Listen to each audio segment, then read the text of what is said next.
UFO movies के joint MD Kapil Agarwal साहब हमारे साथ कार्यक्रम में शामिल हो रहे हैं। अग्रवाल साहब नमस्कार, स्वागत है आपका सीएनबीसी आवाज पर। पहले नतीजे बता दूं हमारे दर्शकों को। आय में बढ़त हुई है 16% की, लगभग 145 करोड़ के आसपास यह आंकड़ा पहुंचा है। मुनाफा 1% बढ़ा है, 16 करोड़ के आसपास रहा है। इबिटा यहां पर भी 1% की बढ़त, लेकिन मार्जिन 35% से घटकर लगभग 30% रहे, यानी कि 4.5% के आसपास की कमी मार्जिन में हुई है। तो पहला सवाल मेरा मार्जिन पे ही होगा। सर बताएं, क्या वजह है कि मार्जिन में कमी, गिरावट देखने को मिली है?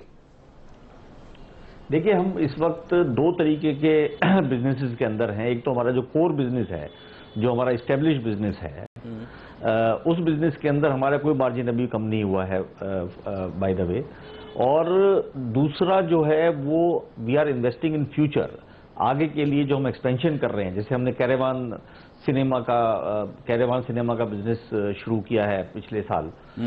तो जब भी कोई नया बिजनेस शुरू होता है तो उसको इस्टेब्लिश होने के अंदर, उसके अंदर टीथिंग ट्रबल्स आती हैं। इस्टेब्लिश होने में कुछ समय लगता है, कुछ वक्त लगता है मुनाफा देने से पहले उसका। तो नए बिजनेसेस जो हैं उनके अंदर शुरू में ऑब्वियसली जो लॉस होता है, जो एक्चुअली इन्वेस्टमेंट है फ्यूचर के अंदर हमारी, तो कैरेवान बिजनेस का जो बिजनेस है वो मार्जिन को कम कर रहा है। पर कोर बिजनेस के अंदर हमारा मार्जिन बिल्कुल इंटैक्ट है, कोई परेशानी नहीं है। ओके।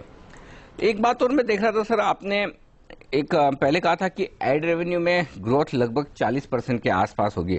इस तिमाही में कितनी ग्रोथ हुई और क्या चौथी तिमाही में इसमें कुछ और सुधरने के आसार हैं? पूरे साल भर का आपका क्या टारगेट, क्या आप हासिल कर पाएंगे 40% की ग्रोथ? देखिए, हमेशा से जो सरकारी जो एडवर्टाइजमेंट होती है, गवर्नमेंट एडवर्टाइजमेंट होती है, वो Q3 के अंदर ट्रेडिशनली हमने देखा है वीक रहती है, और Q4 के अंदर वो काफी अच्छी हो जाती है। और जो कॉर्पोरेट बिजनेस है वो ग्रोथ जो है वो तीसरे क्वार्टर के अंदर, थर्ड क्वार्टर के अंदर अच्छी रहती है, और फोर्थ क्वार्टर के अंदर स्टेबल रहती है। This is what we have seen traditionally. तो हमारी जो टोटल ग्रोथ है एडवर्टाइजिंग के अंदर इस क्वार्टर की, वो करीब 14.5% रही है, जबकि 9 महीने की जो ग्रोथ है वो 28%, 28.5% है। फोर्थ क्वार्टर के अंदर हम डेफिनेटली बेटर परफॉर्मेंस एक्सपेक्ट कर रहे हैं एडवर्टाइजिंग रेवेन्यू से। क्वार्टर 3 के अंदर भी जो कॉर्पोरेट बिजनेस है उसकी ग्रोथ 33% हुई है, जबकि गवर्नमेंट बिजनेस की ग्रोथ फ्लैट रही है, जिसकी वजह से जो एवरेज ग्रोथ है वो कम है। तो गोइंग फॉरवर्ड Q4 के अंदर हमें पूरी उम्मीद है कि growth will be far better than Q3, और मेरे हिसाब से somewhere between 35 and 40% we should be able to deliver the growth in advertising revenue overall for the year.